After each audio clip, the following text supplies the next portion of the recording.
A large number of highly radioactive isotopes released by the destruction of the Fukushima I nuclear power plant grossly contaminated the Japanese mainland. Most of these radionuclides had short half-lives, which meant they would essentially disappear in a matter of days or months. For many of those who were exposed to them, there will be major health consequences. However, there are some radioactive elements that will not rapidly disappear, and it is these long-lived radionuclides that will remain to negatively affect the health of all complex life forms that are exposed to them. Chief among them is Cesium-137, which has taken on special significance because it's proven to be the most abundant of the long-lived radionuclides that has remained in the environment following the nuclear disasters at Chernobyl and Fukushima. It has a 30-year radioactive half-life, which is why it persists in the environment. Scientists now believe that it will be 180 to 320 years before the Cesium-137 around the destroyed Chernobyl reactor actually disappears from the environment. Cesium is water-soluble and quickly makes its way into soils and waters. It is the same atomic family as potassium, and it mimics it, acting as a macronutrient. It quickly becomes ubiquitous in contaminated ecosystems. It is distributed by the catastrophic accidents of nuclear power plants because large quantities of volatile radioactive cesium build up inside the fuel rods of nuclear reactors. Thus, any accident at a nuclear reactor that causes the fuel rods to rupture, melt, or burn will cause the release of radioactive cesium gas. Long-lived radionuclides, such as Cesium-137, are something new to us as a species. They did not exist on Earth in any appreciable quantities during the entire evolution of complex life. Although they are invisible to our senses, they are millions of times more poisonous than most of the common poisons we are familiar with. They cause cancer, leukemia, genetic mutations, birth defects, malformations, and abortions at concentrations almost below human recognition and comprehension. They are lethal at the atomic or molecular level. They emit radiation, invisible forms of matter and energy that we might compare to fire, because radiation burns and destroys human tissue.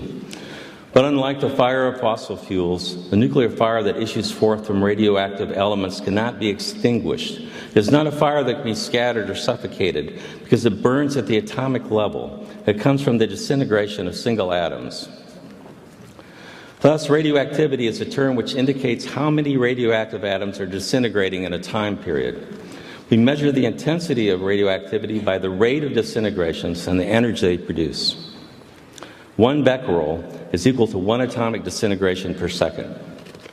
1 curie is defined as that amount of any radioactive material that will decay at a rate of 37 billion disintegrations per second. So 1 curie equals 37 billion becquerels.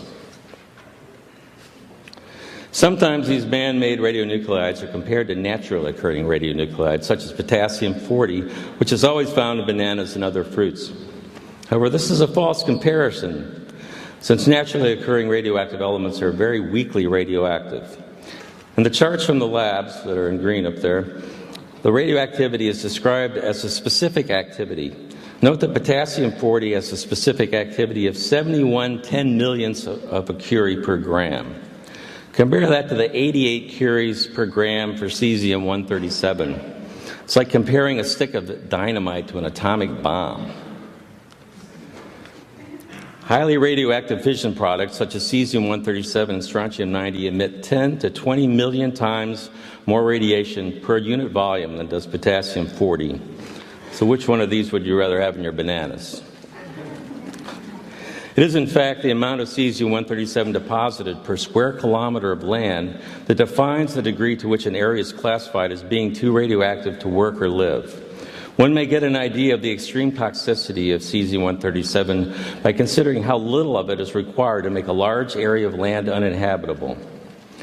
The lands that were grossly contaminated by the destruction of the Chernobyl nuclear power plant are classified by the number of curies of radiation per square kilometer.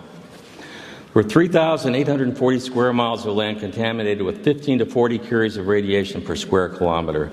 These lands are considered strict radiation dose control zones. The 1,100 square mile uninhabitable exclusion zone that surrounds a destroyed Chernobyl reactor has greater than 40 curies of radioactivity per square kilometer. For those more familiar with square miles, that would be 104 curies per square mile. Consider again that 1 gram of cesium-137 has 88 curies of radioactivity. Thus, as little as 1/3 of a gram of cesium-137 made into microparticles, distributed as a smoke or gas over an area of 1 square kilometer, will make that square kilometer uninhabitable. Less than 2 grams of cesium-137, a piece smaller than an American dime, if made into microparticles and evenly distributed as a radioactive gas over an area of 1 square mile, will turn that square mile into an uninhabitable radioactive exclusion zone. Central Park in New York City can be made uninhabitable by 2 grams of microparticles of cesium-137. Hard to believe, isn't it? Remember, these nuclear poisons are lethal at the atomic level. There are as many atoms in 1 gram of cesium-137 as there are grains of sand in all the beaches of the world. That's 10 to 21 atoms, 10 to the 21st power.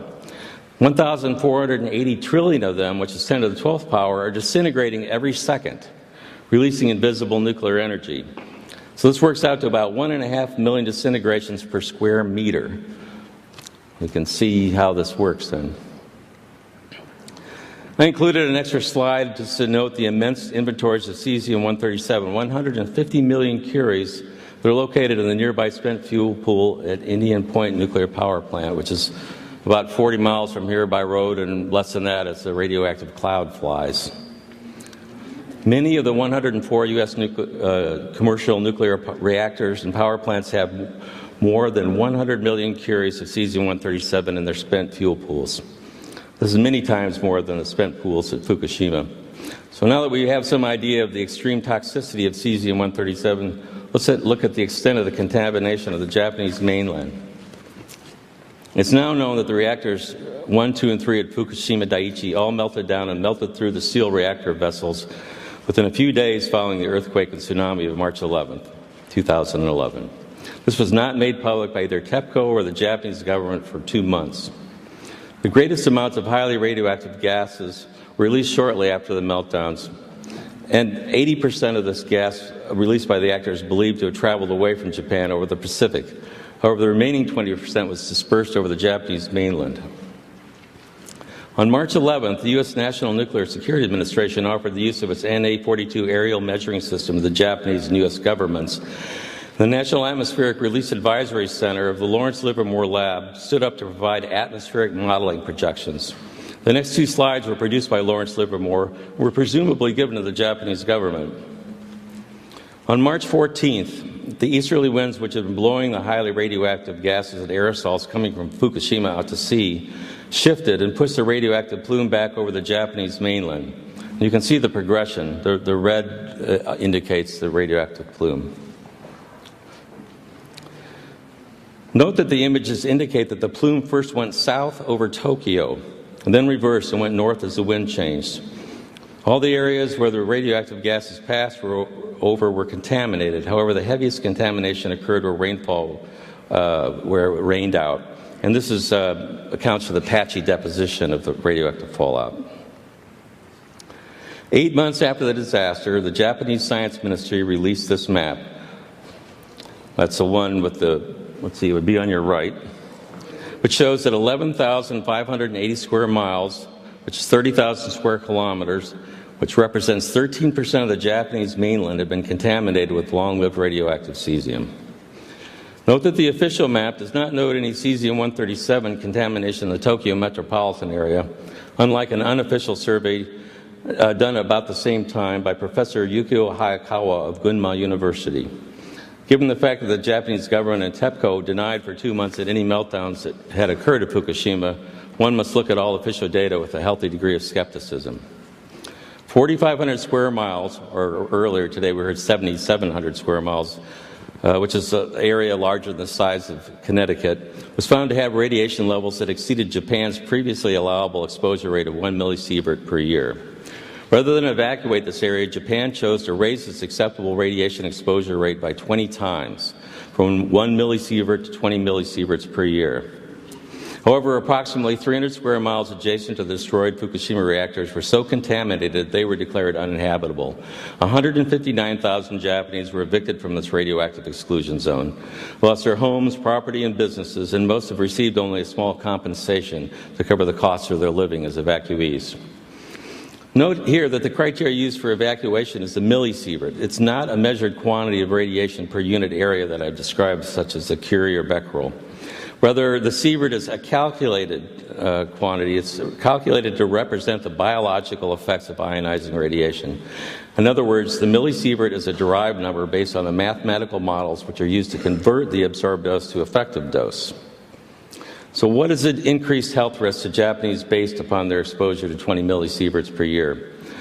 Let's examine the figures constructed on the basis of data published by the National Academy of Sciences. It was provided to me by Ian Gard. The vertical y-axis is calibrated to the number of cancer cases per 100,000 age peers. And the horizontal x-axis depicts the age of the population beginning at 0 years and moving towards old age. Examine the allegedly safe dose of 20 millisieverts per year. As a result of this exposure, there will be about 1,000 additional cases of cancer in female infants and 500 cases of cancer in infant boys per 100,000 in their age groups.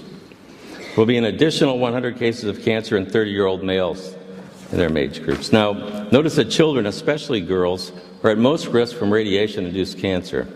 In fact, female infant has 7 times greater risk, and a 5-year-old girl has 5 times greater risk of getting a radiation-induced cancer than does a 30-year-old man.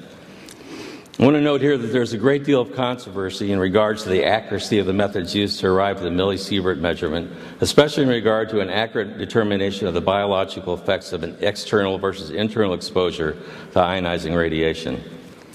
That is, the effects of an exposure to a source of ionizing radiation that is external to the body versus an exposure that comes from the ingestion of radionuclides that provide a chronic, long-term internal exposure to living cells, which are adjacent to the radioactive atoms or particles.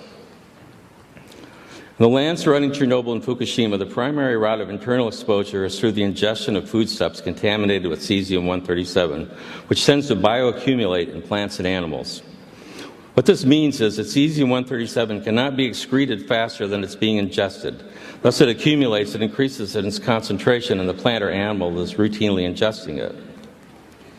Cesium-137 also tends to biomagnify as it moves up the food chain.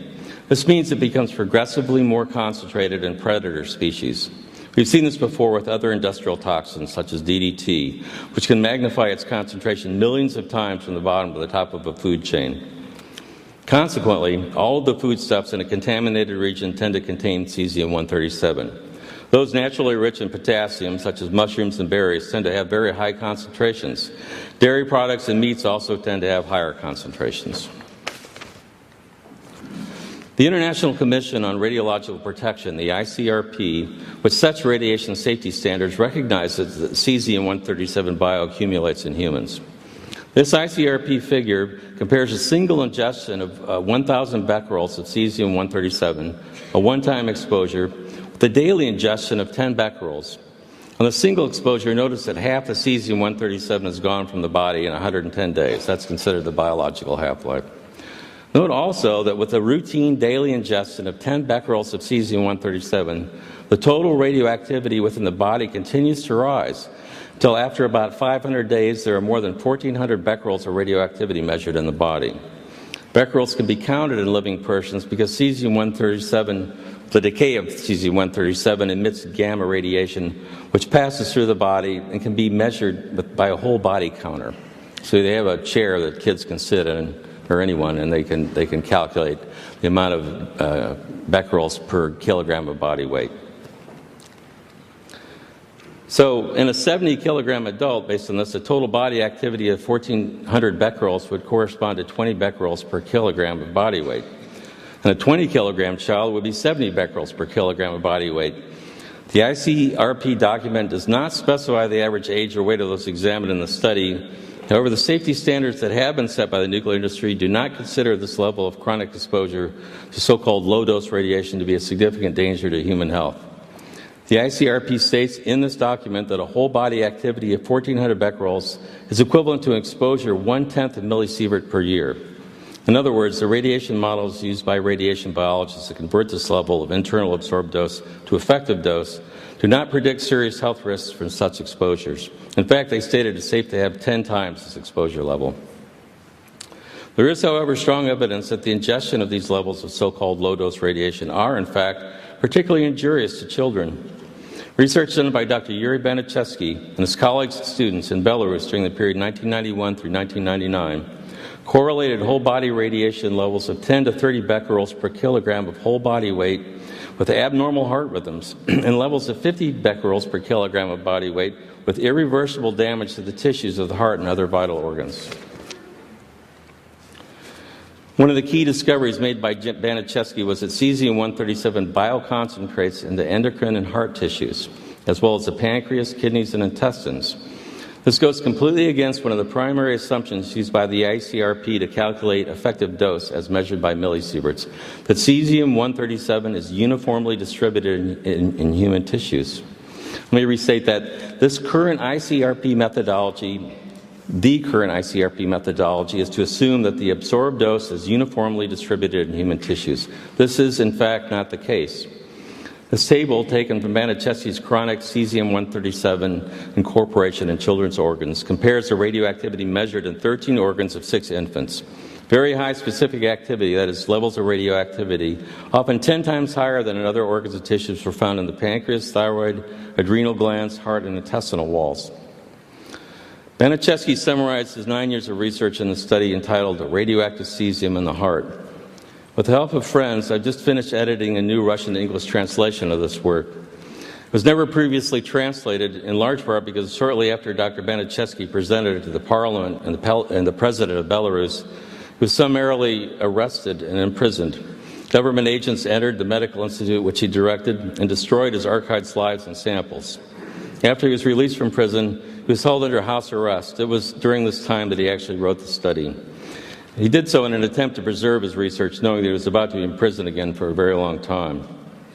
Just as Soviet physicians were forbidden to diagnose a radiation-related illness following Chernobyl, the Belarusian government acted to suppress the work of Baniszewski, who had been protesting government efforts to resettle people back into land badly contaminated with Cesium-137. In radioactive cesium in the heart, Baniszewski also did a correlation between the amount of Cesium-137 in live children and their heart function. He worked with the Belrad Institute, which conducted more than 100,000 whole body counts on Belarusian children, measuring the amounts of internally ingested Cesium-137 in each child.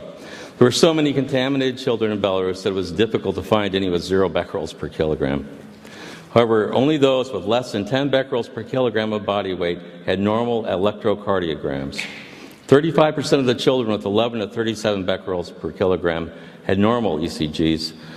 20% of children with 37 to 74 becquerels per kilogram had normal ECGs, and only 11% of those with 74 to 100 becquerels per kilogram had normal ECGs.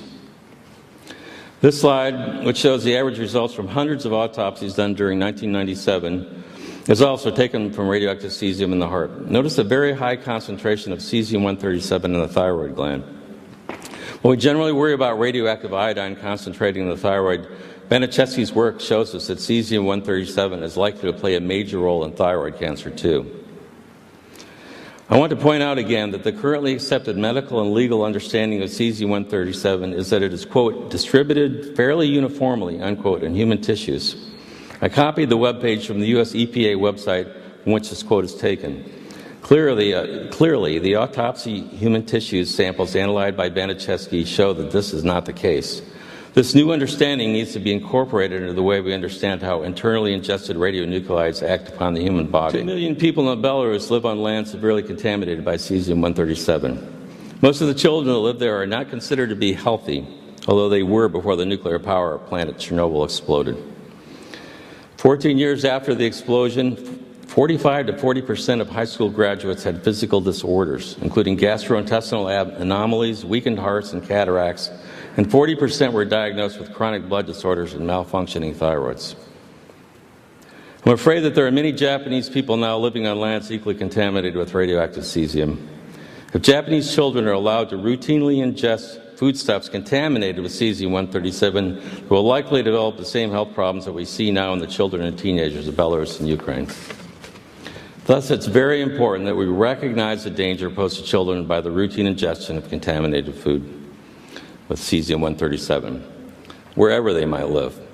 It's also important to prevent further nuclear disasters which release these fiendishly toxic poisons into the global ecosystems. Given the immense amounts of long-lived radionuclides which exist at every nuclear power plant, this is an urgent task. I hope I've made it clear that long-lived radionuclides produced by nuclear power plants are neither safe nor clean. What's suggested is a very bad idea to manufacture these nuclear poisons to try to make electricity. That it's past time we stop manufacturing them and try to manage those which we have already created, which must be isolated from the ecosystems for at least 100,000 years.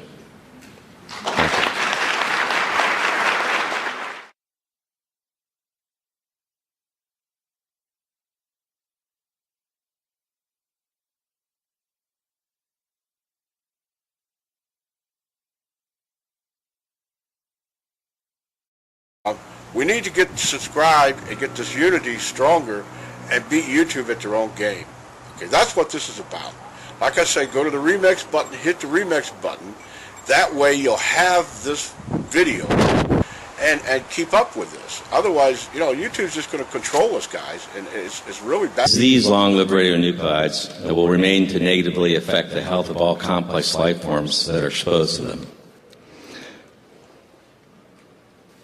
Chief among them is Cesium-137, which has taken on special significance because it's proven to be the most abundant of the long-lived radionuclides that has remained in the environment following the nuclear disasters at Chernobyl and Fukushima. It has a 30-year radioactive half-life, which is why it persists in the environment. Scientists now believe that it will be 180 to 320 years before the Cesium-137 around the destroyed Chernobyl reactor actually disappears from the environment. Cesium is water-soluble and quickly makes its way into soils and waters. It's the same atomic family as potassium familiar with. It causes cancer, leukemia, genetic mutations, birth defects, malformations, and abortions at concentrations almost below human recognition and comprehension. They are lethal at the atomic or molecular level. They emit radiation, invisible forms of matter and energy that we might compare to fire, because radiation burns and destroys human tissue. But unlike the fire of fossil fuels, the nuclear fire that issues forth from radioactive elements cannot be extinguished. It is not a fire that can be scattered or suffocated, because it burns at the atomic level. It comes from the disintegration of single atoms. Thus, radioactivity is a term which indicates how many radioactive atoms are disintegrating in a time period. We measure the intensity of radioactivity by the rate of disintegrations and the energy they produce. 1 becquerel is equal to 1 atomic disintegration per second. 1 curie is defined as that amount of any radioactive material that will decay at a rate of 37 billion disintegrations per second. So 1 curie equals 37 billion becquerels. Sometimes these man-made radionuclides are compared to naturally occurring radionuclides, such as potassium-40, which is always found in bananas and other fruits. However, this is a false comparison, since naturally occurring radioactive elements are very weakly radioactive. And the charts from the labs that are in green up there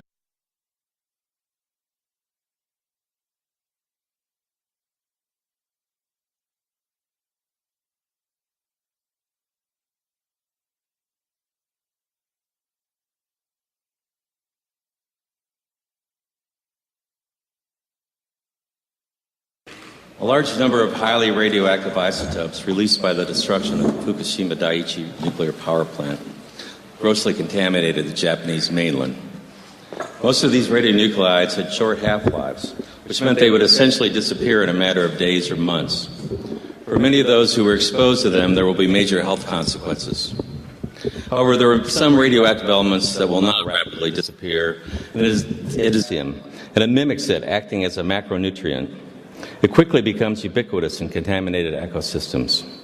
It is distributed by the catastrophic accidents at nuclear power plants because large quantities of volatile radioactive cesium build up inside the fuel rods of nuclear reactors. Thus, any accident at a nuclear reactor that causes the fuel rods to rupture, melt, or burn will cause the release of radioactive cesium gas. Long-lived radionuclides, such as Cesium-137, are something new to us as a species. They did not exist on Earth in any appreciable quantities during the entire evolution of complex life. Although they are invisible to our senses, they are millions of times more poisonous than most of the common poisons we are